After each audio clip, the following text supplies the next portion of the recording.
hello, Bilbo Baggins here.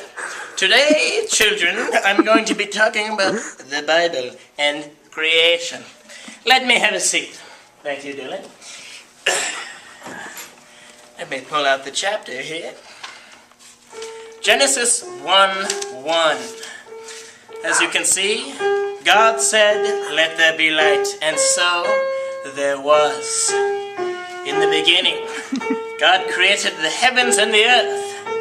Now the earth was formless and empty. Darkness was over the surface of the deep, and the Spirit of God was hovering over the waters. And God said, "Let there be light," and there was light. From all this darkness, I have created light.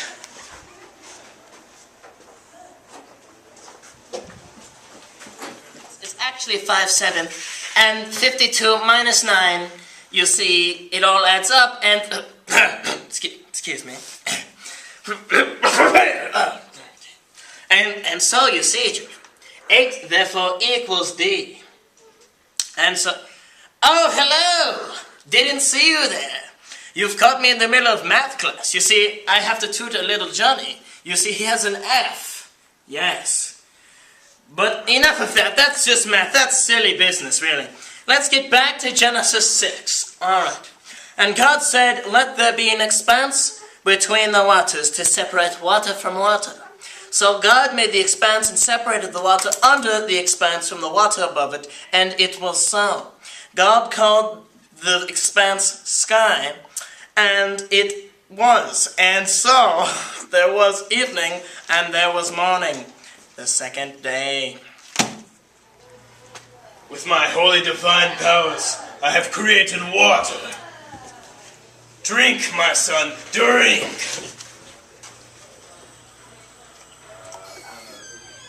This water's delicious. Would you like a napkin for your face? Yeah. Here you are. I love you, my son. My son, oh, my beautiful son. With all my powers, I shall create the sky. Oh.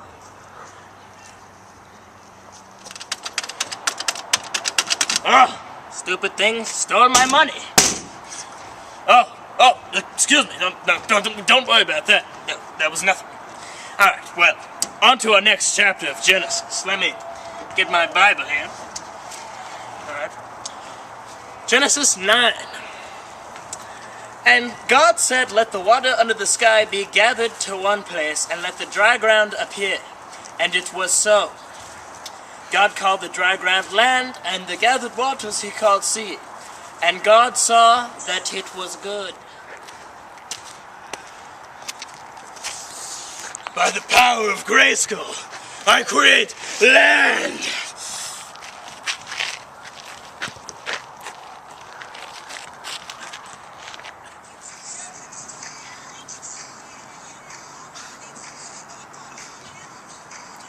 Oh, didn't see you there. Just hanging out with some friends in the park.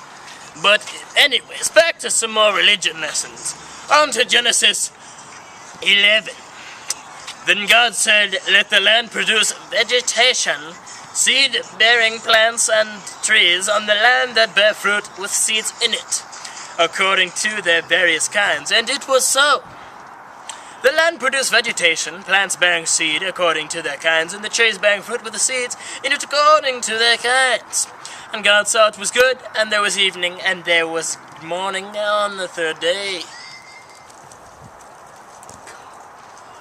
By the beard of Zeus, and all that is holy, I create vegetation from land.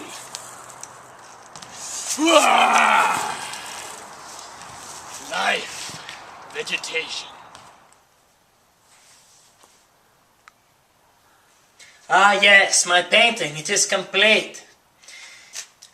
Oh, didn't see you there. Looks like you've caught me in the middle of painting. You see, it's a purple teddy bear on a leaf. But enough of that, that is silly business, alright? You know, silly story. Last night I was watching Dancing with the Stars, and the one guy... Wait a minute, stars! That reminds me, our religion lesson. Let's get back to that. Let's see, we have here Genesis 14.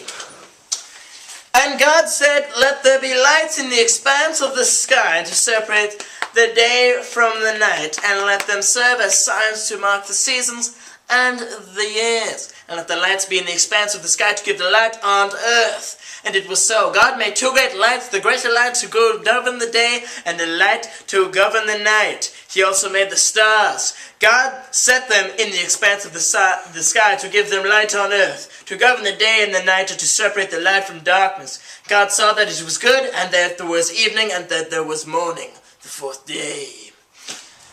With my divine holiness, by the Son of Abraham, I create stars to light the heavens. Oh, that's nice. Oh,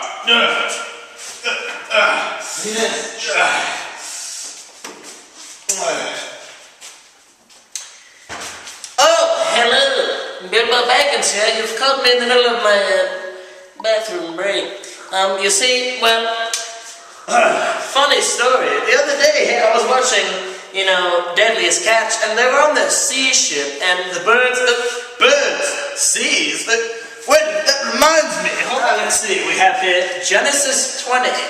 God said, let the water teem with living creatures, and let the birds fly above the earth, across the expanse of the sky. So God created the great creatures of the sea, and every living and moving thing which water teems according to their kinds, and every winged bird according to its kind.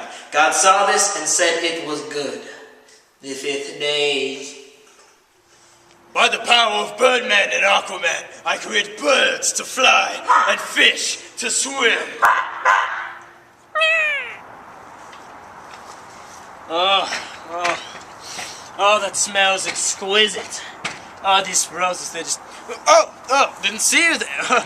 Bilbo Baggins, you caught me tending to my rose garden. No, the other day, I was walking around and I saw these funny creatures.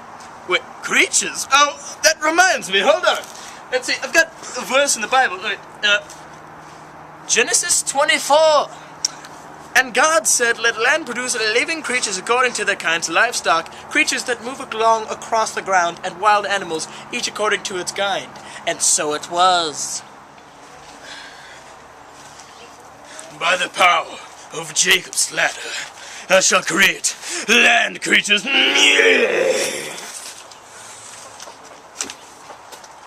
Then God said, let us make man in our own image, and let them rule over the fish of the sea and the birds of the air, over the livestock, over all of earth, and over all of the creatures that move across the ground.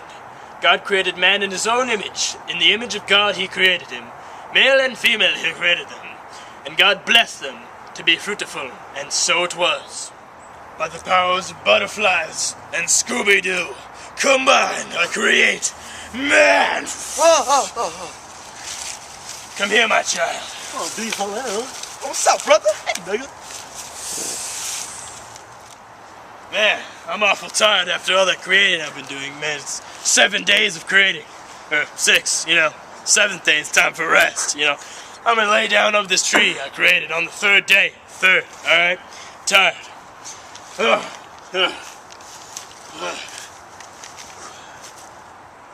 And so, you see, on the 7th day, God rested, because he was so tired from all the creating he had been doing. And that is how the Sabbath is originated from. Well, this concludes our story of creation.